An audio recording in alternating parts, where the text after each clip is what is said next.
The moon over the Sanford Junction, headlights in your retinas. Donnelly drove a grey hatchback without a bottom. All the creatures of the tarmac rose to sing to him. All manner of symbols crudely scrawled across the cliff face of my unrest. My life reduced to an electrical diagram. All my gulls have taken flight. They will no longer roost on these outcrops. The lure of the moon over the Sanford Junction is too strong.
I returned home with a pocket full of stolen ash.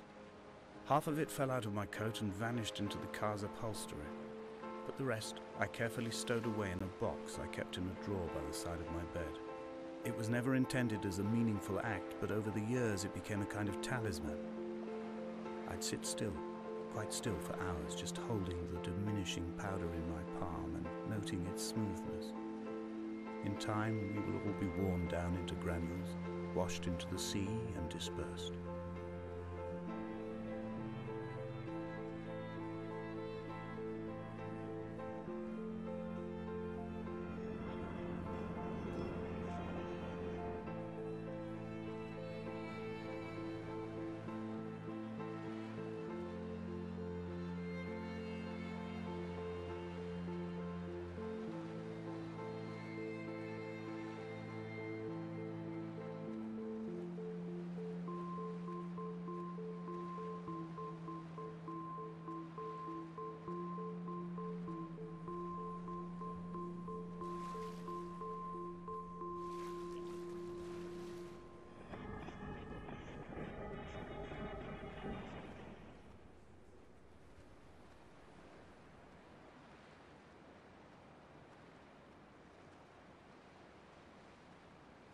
There were chemical diagrams on the mug he gave me coffee in, sticky at the handle where his hands shook.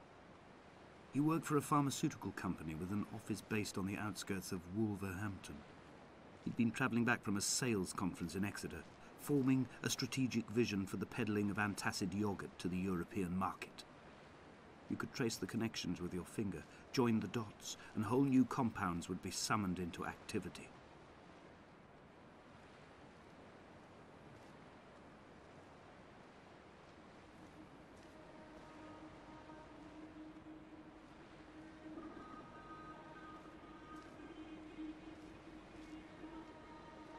From here, I can see my armada.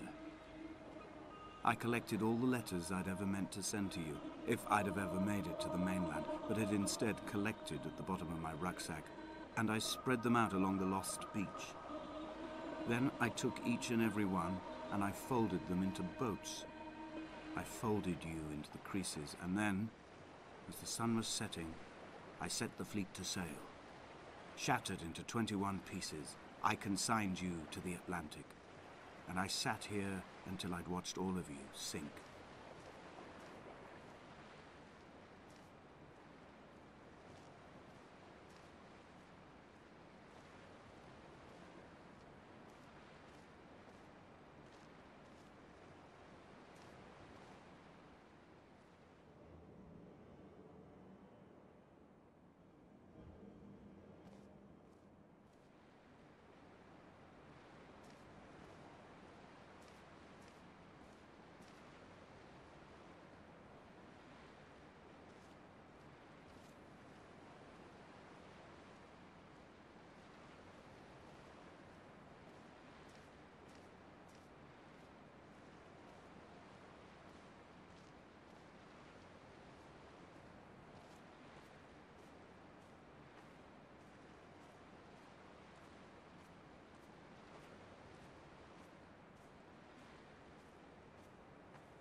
When Paul keeled over dead on the road to Damascus, they resuscitated him by hitting him in the chest with stones gathered by the roadside.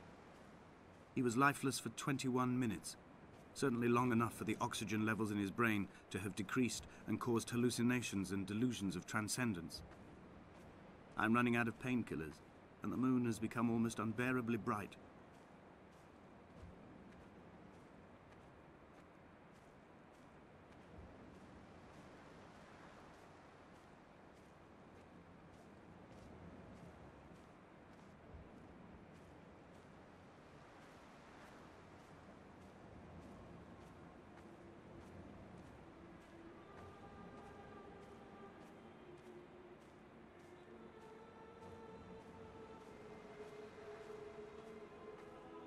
I've begun my voyage in a paper boat without a bottom. I will fly to the moon in it. I've been folded along a crease in time, a weakness in the sheet of life.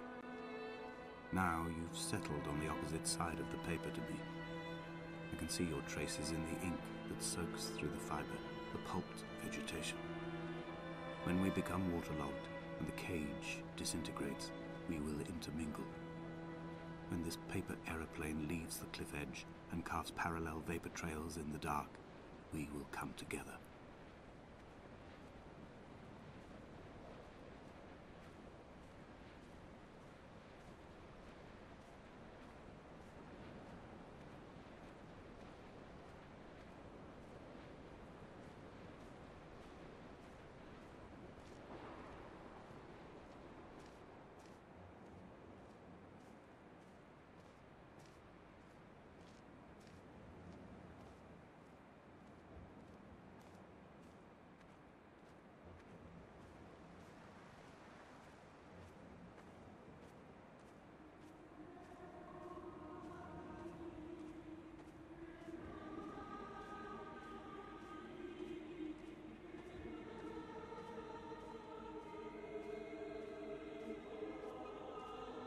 If only Donnelly had experienced this, he would have realized he was his own shoreline, as am I.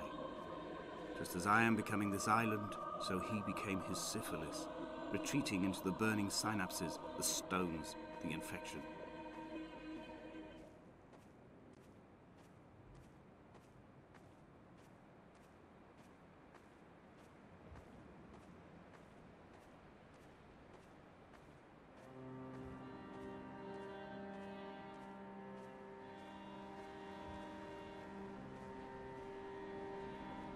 The stones in my stomach will weigh me down and ensure my descent is true and straight. I will break through the fog of these godforsaken pills and achieve clarity. All my functions are clogged, all my veins are choked. If my leg doesn't rot off before I reach the summit, it will be a miracle. There are 21 connections in the circuit diagram of the anti-lock brakes. There are 21 species of gull inhabiting these islands. It is 21 miles between the Sandford Junction and the turn-off for home. All these things cannot, will not be a coincidence.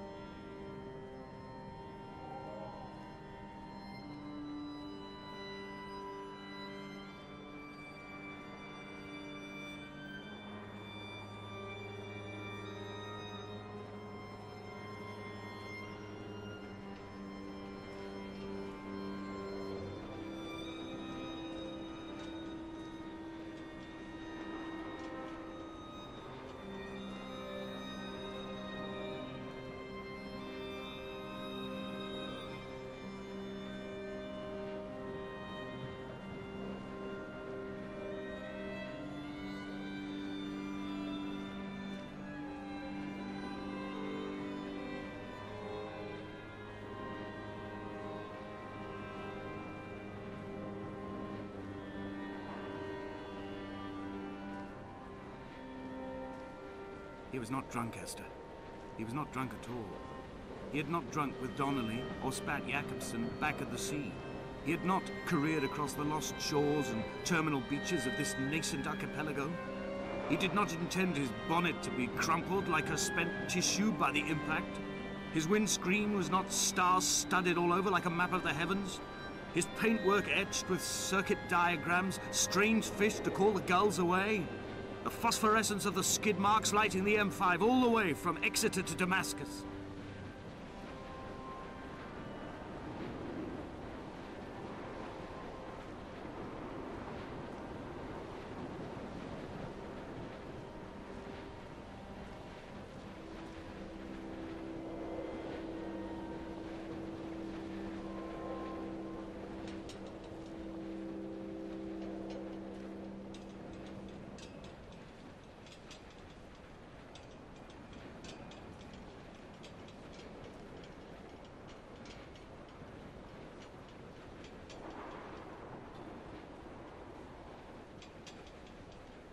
We will leave twin vapor trails in the air, white lines etched into these rocks.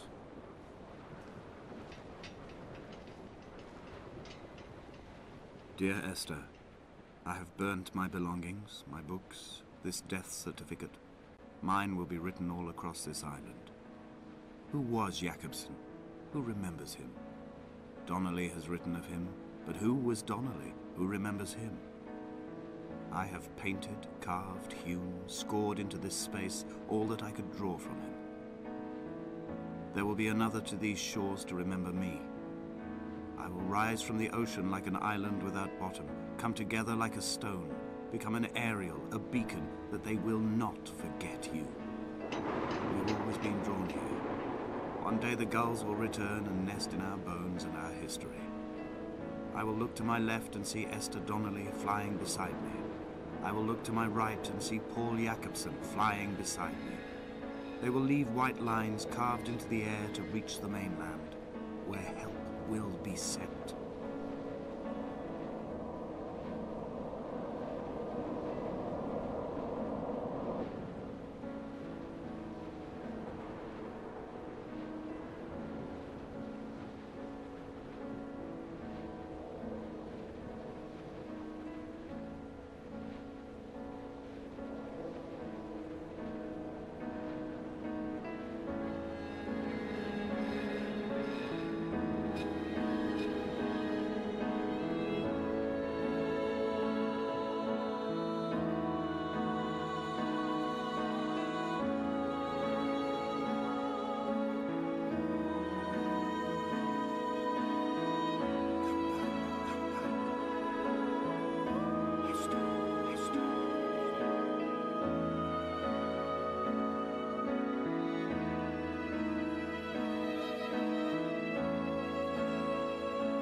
So, ich hoffe, euch hat die Esther gefallen, und wenn es euch gefallen hat, dann würde ich euch raten, es euch zu kaufen. Und zwar gibt es im Steam Store um momentan, glaube ich, 8 Euro oder 7 Euro, ich weiß nicht mehr ganz genau, wie viel das gekostet hat. Und dort kann man nämlich dann, bekommt man das ganze Spiel, und ihr solltet euch, wenn es euch interessiert hat, solltet ihr das Spiel nochmal durchspielen, denn die ganzen also sehr viele Textpassagen sind nicht fix ins Spiel eingebaut, sondern die sind eigentlich zufällig ausgewählt aus einer ganzen Reihe von Texten. Das heißt, jedes Mal, wenn man spielt, kann man ungefähr, glaube ich, ein Viertel der ganzen Texte, die es gibt, überhaupt hören. Das heißt, man muss mehrere Mal durchspielen, bis man ungefähr ansatzweise eine Idee hat, worum es jetzt eigentlich ganz genau geht. Und es sind auch gewisse Objekte in der Welt verteilt, die manchmal da sind, manchmal nicht da sind, manchmal sind es andere Objekte. Das heißt, es lohnt sich auf jeden Fall, da mehrere Male durchzuspielen. Das rechtfertigt auch den Preis dann für die relativ kurze Spieldauer. Und wie gesagt, es ist, wie ihr gesehen habt, es ist eigentlich kein wirkliches Spiel. Man kann nicht wirklich mit der Umgebung interagieren, man kann wirklich nur schauen, zuhören und durch die Gegend laufen oder eher gehen. Und ja, wie gesagt, ich hoffe, euch hat es gefallen. Vielleicht kaufen sich so einige von euch. Es ist ein Indie-Spiel, also von ein paar wenigen Entwicklern, die das quasi privat finanziert haben, und ich finde es ganz gut geworden. Nächstes Mal geht es auf dem Kanal weiter mit Book of Unwritten Tales, einer kurzen Pause, wo ich nur Book of Unwritten Tales hochlade. Und dann geht es ganz normal weiter mit Breath of Fire 3. Und bis dahin wünsche ich euch natürlich wie immer viel Spaß.